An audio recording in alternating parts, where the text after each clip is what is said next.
झोंका सपना सजा दे गइल। आजू के रात सजल बा तू मनवा में बस गइल।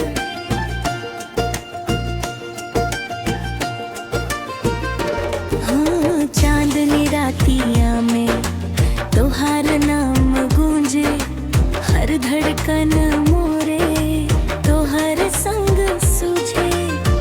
अखिया के पानी अब ना रोके, मनवा के डोरी तोहर से जोड़े। आजा हो सजना हाथवा थामला, प्यार के राहिया में संगवा चलला। तोहरा नैनवा के जादू, तोहरा नैनवा के जादू, दिलवा चुरा ले गइल, हमके बना दे गइल।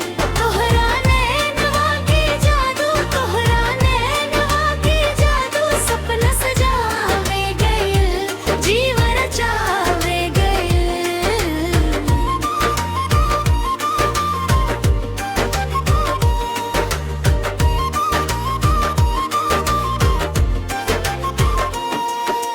रंग भरल सपना सजल अखियां में, रहब हमेशा हम तोहरे बहिया में।